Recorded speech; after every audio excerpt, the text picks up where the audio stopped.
The remarkable architecture of the mound and nest is built by the million or so workers all engaging in a very simple task.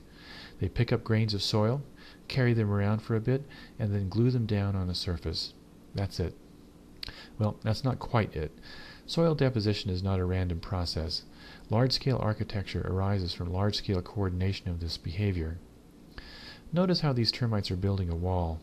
The glue contains a pheromone that prompts a termite to lay down its grain of soil where another termite has also laid one down previously. This process is called stigmergy. The process produces walls and pillars like you see being built here. Stigmergy writ large is what builds and adjusts the mound's architecture. Here's an example.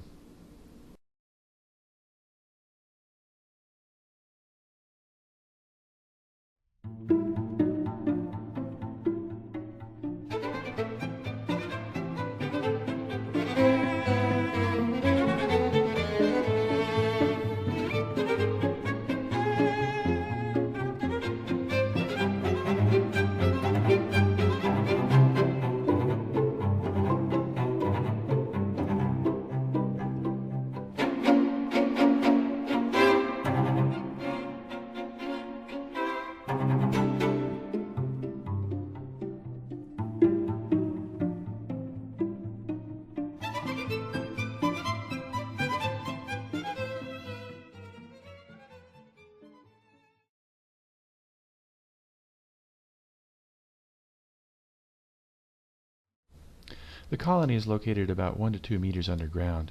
Again, heavy equipment is needed to expose it. Unlike other termites, macrotermes cultivates a fungus called termitomyces within its colony. The fungi are grown on structures made from chewed-up grass and wood called fungus combs. The fungus combs are housed in individual galleries that occupy most of the colony interior. Together, these comprise the fungus garden. The fungus garden opens up into the chimney that extends up into the center of the mound.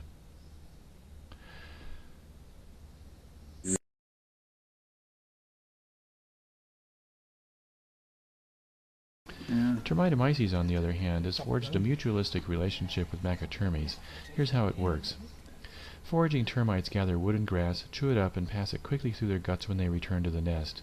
Nest workers take this cellulose slurry, inoculate it with fungal spores, and mold it into the fungus comb.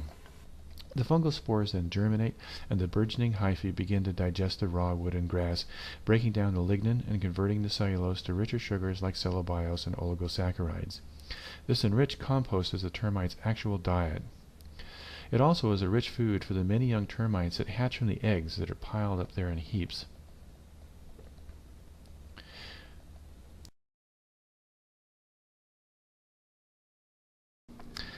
The queen is imprisoned within a special structure called the queen cell. The queen cell is located somewhere in this mass removed from the heart of the colony. Joe Darlington here has trimmed away most of the peripheral cells and soil, leaving a fairly small block of hard, dense mud to chip through in search of the queen. The queen cell itself has a distinctive appearance, decorated with this array of portholes. The workers bring food to the queen and king through these portholes and remove the numerous eggs through them. The queen is literally a reproductive prisoner at the mercy of her numerous offspring. She remains in the queen cell for the entire 10 to 12 years of her life. Here's what the queen cell looks like from the inside. In the foreground you see one of the numerous soldiers that defend the queen from attack by their principal enemy, ants.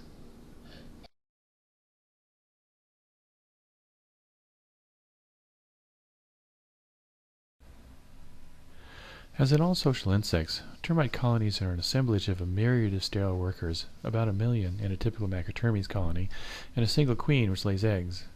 There's also a king which attends the queen and fertilizes her eggs, and you'll see him momentarily. The queen and king are essentially reproductive slaves to their offspring, the workers. The workers bring food to the queen and feed her, and take eggs away to be incubated elsewhere in the nest.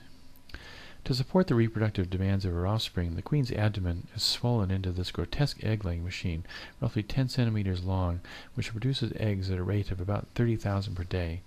That works out roughly to an egg every 3 seconds. This prodigious rate of egg production makes macrotermes colonies among the most populous of the social insects, termites included. Most social insects have colony populations in the thousands to tens of thousands of workers.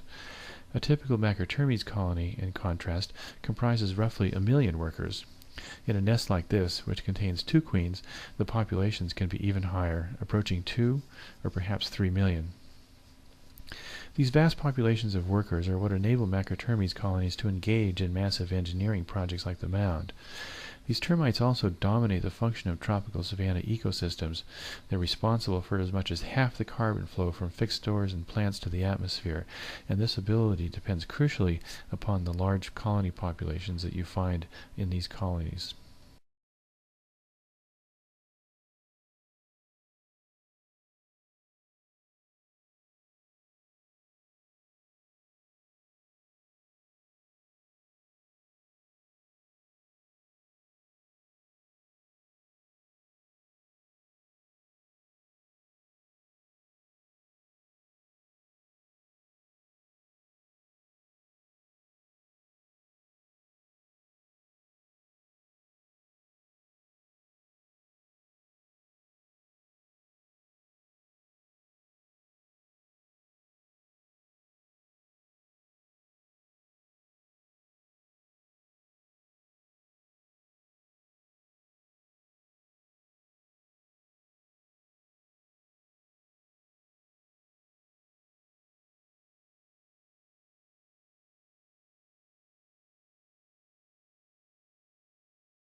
And to see how it works, you've got to look inside. Using the latest scanning techniques, we can create a picture of the mound's interior. An intricate network of passages lead to a central chimney. Hot, stale air from the insect population below rises up through the chimney. But the top of the mound is sealed. So how does this stale air escape? The mound may look as though it has strong defensive walls like a fortress, but in fact these walls are porous, and their primary purpose is to harness the wind. Fresh air blowing against the side of the mound is forced through the tiny holes in these walls. From there, it travels through the smaller tunnels until it reaches the central chimney. Here, the cooler, fresh air mixes with the hot, stale air rising from the insect community below. Meanwhile, some air is blown around the side of the mound. This creates a suction that pulls the stale air out of the chimney and out through the outer walls. So an internal air current is created and the whole mound ventilated.